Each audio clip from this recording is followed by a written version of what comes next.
membaca cuplikan kesaksian witness link. Saya masih ingat perpalingan saya ketika saya berusia 19 tahun. Saya dilahirkan, dibesarkan, dan dididik dalam kekristenan. Saya telah banyak mendengar pemberitaan dan ajaran mengenai Alkitab, walaupun saya belum diselamatkan. Tetapi di satu siang, saya mendengar Injil, dan dalam waktu beberapa jam, saya menjadi orang yang berbeda. Sebenarnya, iman yang menghubungkanlah yang mengubah saya. Pada saat itu, dari hati saya yang tulus, dari lubuk diri saya berseru kepada Allah. Itulah iman yang dibagikan ke dalam saya sebagai unsur percaya saya, yang menghubungkan saya dengan Allah yang luar biasa. Iman adalah penghubung keselamatan kita. Iman menghubungkan Allah dengan kita dan menghubungkan kita kepada Allah. Ya, jadi topik di minggu ini tuh soal iman yang menghubungkan. Ini terus terang aja satu istilah yang baru. Bahasa Inggrisnya itu a linking faith. Ada linknya gitu ya, ada linknya. Imam yang menghubungkan. Nah, topik besar kita dalam buku FKKP ini ya, itu adalah ekonomi Allah dalam iman. Jadi ekonomi Allah dipandang dari sudut iman. Berbagai aspek iman sejak berita pertama sampai selesai nanti itu ya tidak jauh ya dari membicarakan ekonomi Allah dari sudut iman. Nah, minggu ini minggu yang ke-6 dari 8 minggu ya. Dari 8 berita, berita ke-6 itu adalah iman yang menghubungkan. Tadi kita mendengar kesaksian witness link ya. Itu waktu kita membaca atau mendengar ini, kira kita bisa menangkap enggak dengan istilah iman yang menghubungkan. Tadi sudah disinggung mengenai sumber iman, yaitu apa tadi? Firman Kristus ya. Firman yang adalah Yohanes 1 ayat 1 yang adalah Allah itu sendiri. Jadi sumber iman itu bukan pikiran kita yang kita ciptakan ya. Oh, Allah itu begini, begitu, dia Allah yang membantu saya. Nah, pada waktu dia tidak membantu, kita kehilangan iman. Iman bukan seperti itu. Nah, iman juga nggak kelihatan. Mungkin ada orang yang, wah saya diberkati ya Tuhan. Tapi begitu nggak diberkati, apakah dia bisa memuji Tuhan? Iman bukan soal seperti itu ya. Yang datang pergi, bukan. Iman ini Tuhan yang pertama kali waktu kita lahir kembali adalah berada di dalam kita. Inilah sebenarnya iman, itu Tuhan itu sendiri, sumbernya adalah Tuhan. Kemudian dalam judul berita minggu ini itu dihubungkan dengan para pemenang, iman para pemenang. Nah, waktu kita membicarakan para pemenang, saya membaca salah satu berita yang ditulis witness link ini ya. Itu dia mengemukakan tentang kristalisasi sumber iman. Ada 3 aspek firman, yaitu yang tertulis, firman yang tertulis itu apa? Dari yang muda terutama Alkitab ya, buku, itu buku ya, tulisan, berisi tulisan.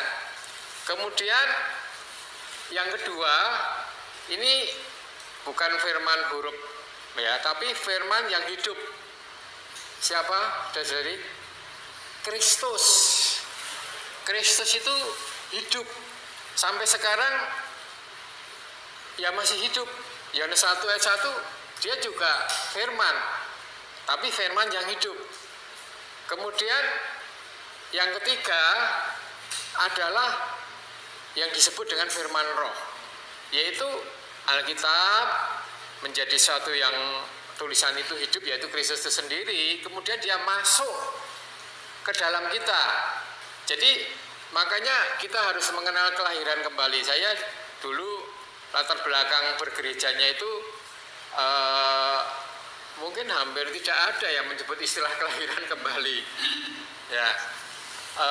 Tapi ya mungkin hanya semacam seperti itu, tapi tanpa mungkin agak sedikit alergi dengan istilah-istilah yang lain. Mungkin Roh Kudus juga tidak banyak diperhatikan, dibicarakan. Nah, ini firman yang diterapkan kelahiran kembali. Nah, saya ingin khusus menyoroti ini, ya, tentang 3 tahap firman ini. Jadi, saudari, tadi seperti kesaksian saudara Ali, itu dia kurang apa ya, hidup di keluarga Kristen sampai umur 19 tahun. Dia kemungkinan mengikuti kegiatan-kegiatan gereja, ya, saat itu. Dia ada berita-berita, ada Injil, ada pemberitaan, ya kayak orang yang aktif lah mungkin begitu ya. Tidak tahu apakah dia menjadi ketua pemuda apa tidak, melayani apa tidak. Tapi dia pada intinya 19 tahun di keluarga Kristen belum pernah mendapatkan yang namanya iman yang menghubungkan dengan Allah. Ini sangat penting. Mungkin dia terhubung dengan Alkitab. Ya, saya kira keluarga Kristen mesti punya ya. Saat itu, apalagi dia hidup di abad 1920 gitulah ya. Kemudian juga belum mengenal dengan Kristus yang hidup, firman yang hidup ini. Mungkin hanya Kristus doktrin ya, pengajaran saja mungkin. Mungkin kalau siapa Yesus itu mungkin bisa jawab, oh Yesus itu juru selamat. Tetapi itu tidak terhubung dengan dirinya. Nah, sama ya.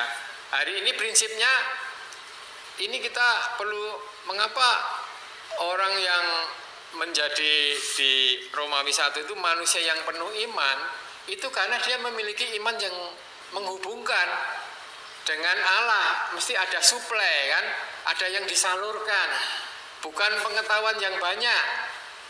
Ukurannya atau kuantitasnya tadi itu bukan soal sudah mengenal berita-berita, bahkan bisa memberitakan mungkin setiap seminggu sekali, atau sudah melayani, mengajar. Ukurannya bukan itu ya. Kemudian karena itu di Romawi 2 itu tidak ada pengaruh imannya.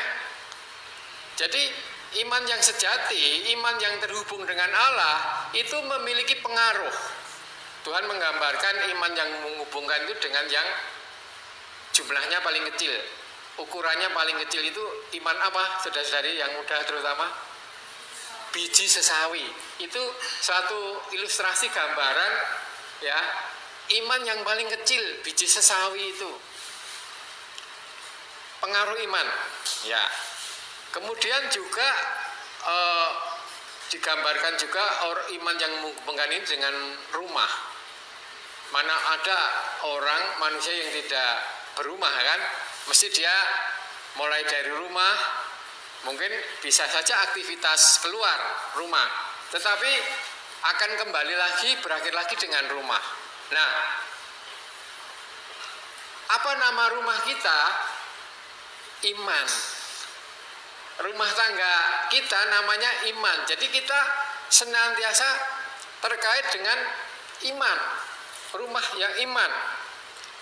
Terus tadi juga sudah dibicarakan, juga ada kesatuan dengan secara hayat ya, kesatuan yang sifatnya hayati, ilahi dan hayati, yaitu dengan Kristus. Kesatuan kita bukan kesatuan dengan pelajaran-pelajaran, berita-berita, pengetahuan. Ya, saya berani yakin ya, misalnya kita tanya di antara kita di sini ya, terutama yang kita di latar belakang kekristenan, itu pasti kita punya pengetahuan bukan? Ya. punya banyak, bahkan bisa berkhotbah, mengajar, bercerita. Tetapi pasti setiap kita bersaksi bahwa di dalam pemulihan Tuhan kita itu kita dipulihkan soal hubungan kita dengan Tuhan, betul nggak? Amin nggak? Ya. Sehingga rasanya itu berbeda.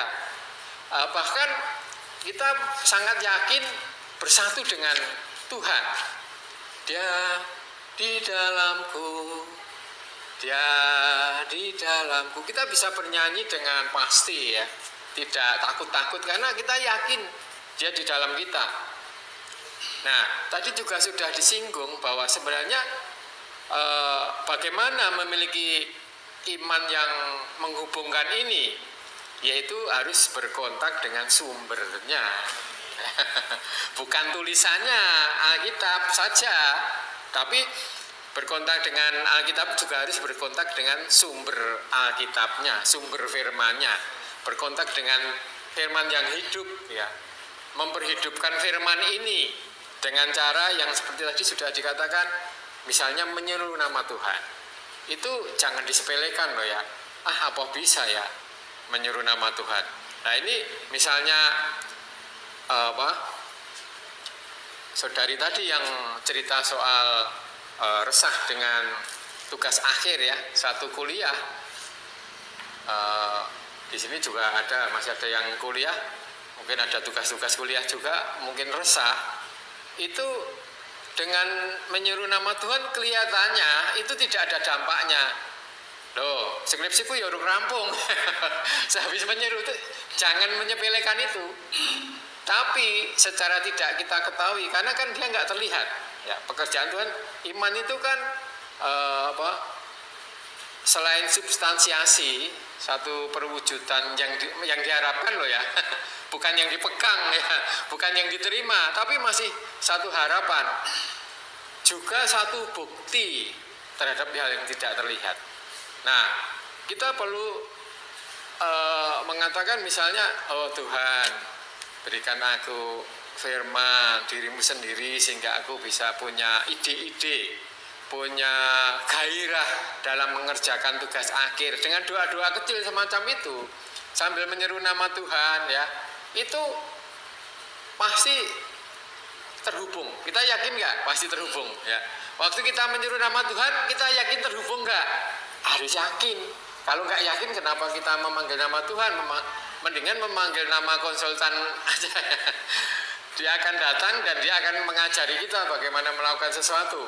Tetapi tidak. Tapi Tuhan yang ada di dalam kita ini Tuhan yang hidup. Ya, kita mengontak sang sumber ini melalui menyeru, mungkin mendoakan firman, mungkin mengkidung, mungkin tadi bisa juga waktu mendengar berita ya, waktu berkumpul bersidang. Itu kita harus memiliki iman yang terhubung dengan Allah. Jangan sampai kita hanya absen saja, biar nggak dinista oleh saudara-saudari, saya kelihatan hadir, saya kelihatan aktif, tetapi sebenarnya belum terhubung. Nah ini puji Tuhan ada berita ini. Saudara Li menemukan kristalisasi ini setelah 20 tahun menggeluti firman Tuhan. Dia mendapatkan kristalisasi ini. Kita terutama yang muda mungkin ya, baru berapa sudah mendapatkan pelajaran ini. Patut kita praktekkan. Inilah yang iman yang menghubungkan, yang membuat kita jadi pemenang. Pemenang adalah saat ini bisa mewujudkan iman firman yang tertulis menjadi firman roh di dalam kita. Itulah kehidupan pemenang dari hari ke hari, dari waktu ke waktu. Kita perlu terus berlatih mengenai ini, perlu terus belajar menengadah kepada Tuhan, sehingga pada saatnya nanti kita mendapatkan upah kita, yaitu pahala meraja bersama Tuhan selama 1000 tahun. Tetapi dengan iman yang terhubung ini, kita mendapatkan firman roh ini, tubuh Kristus terbangun, kita dapat berbagian dalam pembangunan tubuh ini untuk kedatangan Tuhan. Amin. Baik.